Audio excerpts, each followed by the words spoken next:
Francis Hadou, bonjour. Vous êtes le commissaire de l'exposition Lanterne magique et fantasmagorie qui a lieu actuellement au château de Maisons-Laffitte, en principe jusqu'en février, mais comme ça a beaucoup de succès, ça sera peut-être prolongé. Alors, il faut raconter un peu l'histoire de ces Lanternes magiques, de ces fantasmagories, mais ça commence quand? C'est la fin du 18e, début 19e qu'on s'y intéresse? On s'y intéresse précisément à ces fantasmagories, on les crée précisément à la fin du 19e siècle grâce à Robertson en fait. Mais c'est une époque, il faut la situer dans son contexte, on s'intéresse et on redécouvre le passé médiéval, en particulier les châteaux. C'est ça. Châteaux en ruine, châteaux abandonnés, châteaux un peu comme des belles au bois dormant dans leur sommeil au fond des forêts. Il y a une véritable fascination que le romantisme, bien entendu, a beaucoup contribué à développer.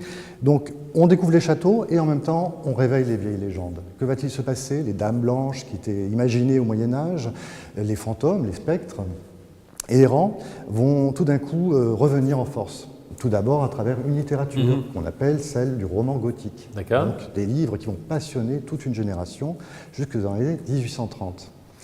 Donc les châteaux, les livres, et en même temps, que se passe-t-il? On va découvrir aussi, redécouvrir un objet qui existait déjà au XVIIe siècle, la lanterne magique. La lanterne magique, oui, ça existait, mais elle était fixe. Elle était fixe et en fait, bon, c'est vrai que c'était un objet qui était utilisé souvent par des colporteurs. Ils allaient de village en village avec leurs draps, leurs lanternes sur le dos. Ils faisaient des spectacles. Ils faisaient des spectacles. Donc on est vraiment dans l'ancêtre quelque part des spectacles forains, mais c'était des images assez anodines quelque part, qui faisaient plus ou moins rêver.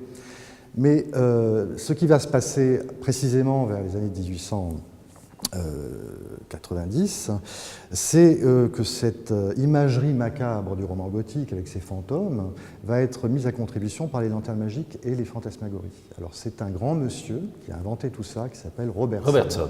Voilà. Robertson, qu'est-ce qu'il va faire? Il va prendre la lanterne, il va la mettre sur des roues et il va la bouger d'avant en arrière. Cela va donner l'illusion de l'image mouvement. qui... Voilà. Et ensuite, qu'est-ce qu'il va faire? Il va cacher sa lanterne derrière un drap enduit de cire. Il va faire ses spectacles dans des lieux abandonnés, tels le couvent des Capucines à Paris. Le premier spectacle a lieu en 1793. Les gens vont venir en masse et vont être fascinés par ce qu'on appelle les premiers spectacles d'apparition d'images lumineuses. 1793, hein, vous dites. Précisément. C'est-à-dire qu'on est un siècle avant, on va en parler tout à l'heure, mais à peu près l'invention du cinéma, quoi. Enfin, complètement. Oui, de toute façon, les spectacles de Robertson ont contribué à la naissance du cinéma, puisque ça va être un des premiers à animer ces images qui étaient fixes. Donc il va utiliser cet appareil qu'il baptise le fantascope, tout de suite pour lui donner un nom un peu étrange et prestigieux et mystérieux.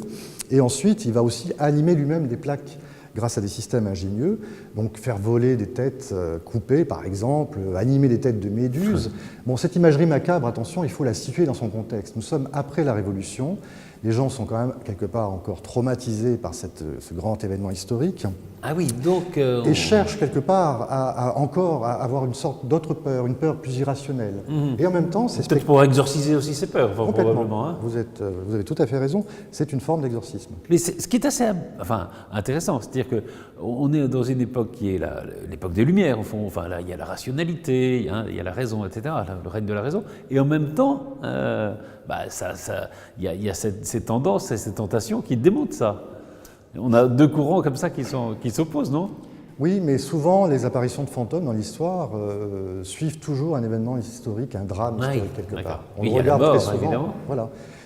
On le verra, par exemple, rappelez-vous l'engouement du cinéma français pour les histoires de fantômes en particulier, ou d'histoires un peu irrationnelles ou surnaturelles, précisément l'après-guerre. Hein, donc c'est récurrent dans l'histoire. Mais ici, en fait, on est quelque part, on n'est pas dans le domaine de la croyance, on peut en parler puisque ça va apparaître un peu plus tard avec l'imagerie spirit, mais on est plutôt dans le divertissement. Les gens qui viennent savent bien entendu on va s'amuser. Que même s'ils ne voient pas cette lanterne, ils voient des images apparaître. C'est un spectacle un petit peu qui est l'ancêtre des maisons hantées dans les parcs d'attractions, si on regarde bien. Ça. Mais il n'y a pas de raison plus pragmatique, j'allais dire, non, parce que c'est peut-être plus facile avec ces lanternes magiques de faire apparaître des images comme ça qui font un peu peur que d'autres images. Est-ce qu'il y a une raison comme ça ou est-ce que non? Non, pas du tout. Vous avez tout à fait raison. En fait, c'est le propos de toute l'exposition, de toute façon. Nous montrons que s'il y a eu une telle fascination au XIXe siècle pour les fantômes, les revenants et les spectres, c'est tout simplement qu'on a inventé les moyens de les faire apparaître. C'est ça. La technique est au service de l'irrationnel. C'est quand même un événement historique d'une certaine façon. Et les gens qui se servent de ce matériel, de ces inventions technologiques, ils font croire que c'est vrai, quoi, ces apparitions de fantômes, non? Enfin, ils disent pas c'est de la magie, quoi. Enfin, tout à fait. Robertson avait un rituel un peu funèbre dans lequel il faisait effectivement verser de l'encens dans un encensoir, une fumée se dégageait, il projetait même ses images des fois sur la fumée, ce qui les rendait encore plus spectrales. On est dans un rituel presque de nécromant quelque part. Donc effectivement, les gens à l'époque ne savent pas trop ce qu'ils voient et se doutent que c'est peut-être quelque chose de surnaturel en fait. Et donc il va beaucoup jouer de ça. Mais il va y avoir une autre invention dont nous parlons dans l'exposition, celle de la photographie, qui va également contribuer à cette fascination du fantôme, puisque la photographie spirit apparaît précisément en 1870. C'est très différent de spectacle de fantasmagorie. Il n'est pas question de lanterne magique, et pourtant c'est très similaire, puisqu'on verra apparaître sur les plaques de photographiques, derrière les personnages qui posaient normalement, des spectres blancs très inspirés de l'imagerie romantique, d'ailleurs, toujours dans des voilages évanescents. Et c'est une invention, une apparition qui va bouleverser les esprits à l'époque, à tel point qu'on va croire qu'on pouvait capturer l'invisible, photographier les esprits. On les voit pas avec nos yeux, mais avec l'appareil de photo, ils apparaissent. Mais là encore, parce que voilà, c'est des portraits de personnes, et puis derrière, il y a une sorte d'ombre qui se profile. C'est une technique voulue, ou est-ce que parfois ça arrive avec des imperfections de la photographie qui est, je sais pas, une image qui se projette comme ça et qui devient un peu blanche?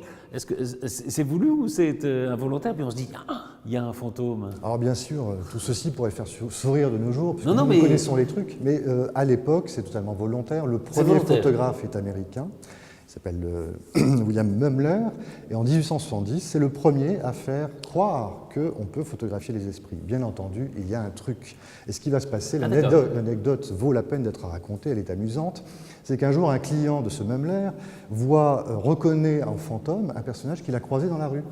Donc il va comprendre que finalement, Mumler photographiait de vraies personnes en les faisant passer pour des fantômes, tout simplement grâce au procédé de surimpression.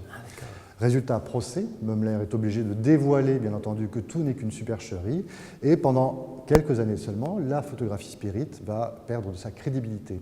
Mais elle va ressurgir en Angleterre, avec d'autres photographes, et également en France, avec par exemple Édouard Isidore Buguet, qui était un des plus grands photographes spirit, qui lui-même, à son tour, va être jugé, va devoir dévoiler ses trucs. Donc toute cette période est extraordinaire, parce qu'on est dans une chasse aux fantômes, aux vrais et aux faux fantômes.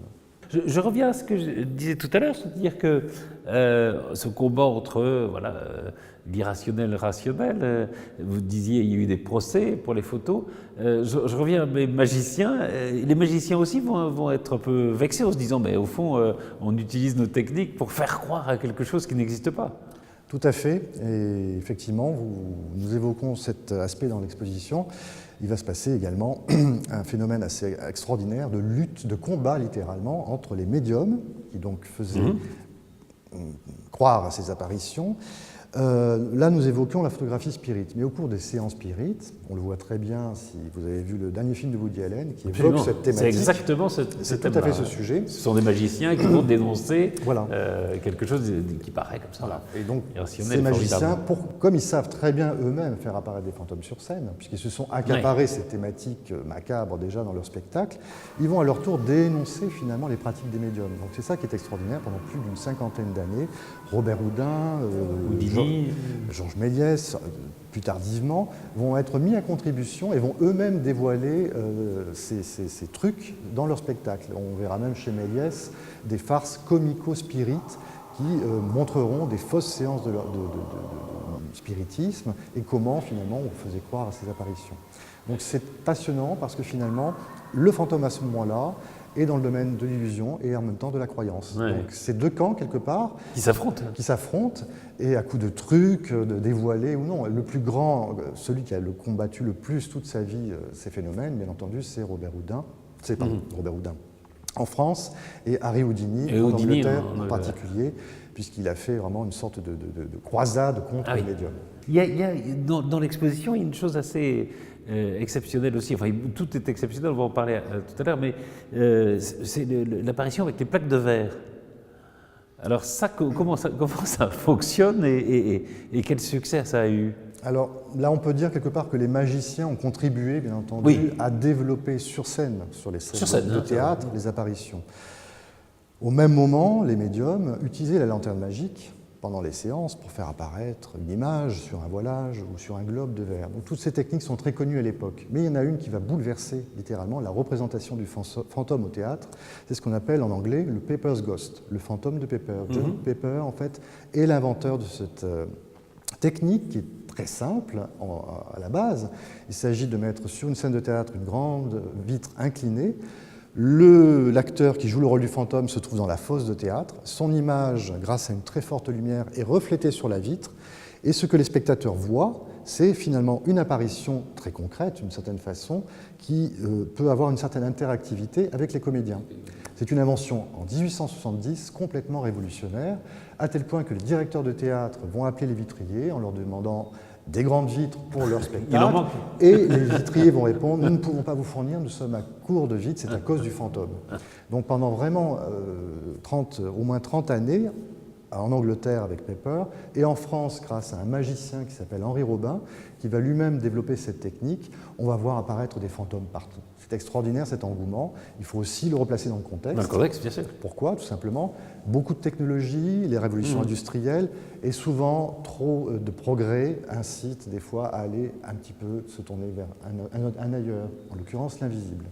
Merci beaucoup et bravo pour cette exposition qui est donc au château de Maisons-Laffitte. Juste un mot, parce que ces lanternes magiques qui ont fait peur pendant très longtemps, après elles vont servir tout à fait à autre chose, elles vont servir pour les enfants, non? Tout à fait. En 1850, finalement, la lanterne magique va se démocratiser. On va le fabriquer en série et les familles vont pouvoir en acheter et montrer des images finalement plutôt orientées vers les contes de fées ou les paysages un peu exotiques à leurs enfants. Donc il y a une phrase très célèbre qui dit « La lanterne, justement, après avoir fait peur à nos ancêtres, va amuser nos petits-enfants ». Et c'est ce qui s'est précisément passé. C'est ce que nous montrons dans l'exposition grâce aux objets de la collection François-Binetruy, une centaine d'objets anciens et de jouets d'optique extraordinaires qui sont à découvrir ici et qui montrent effectivement cette transition vers le cinéma. Merci infiniment. Merci à vous.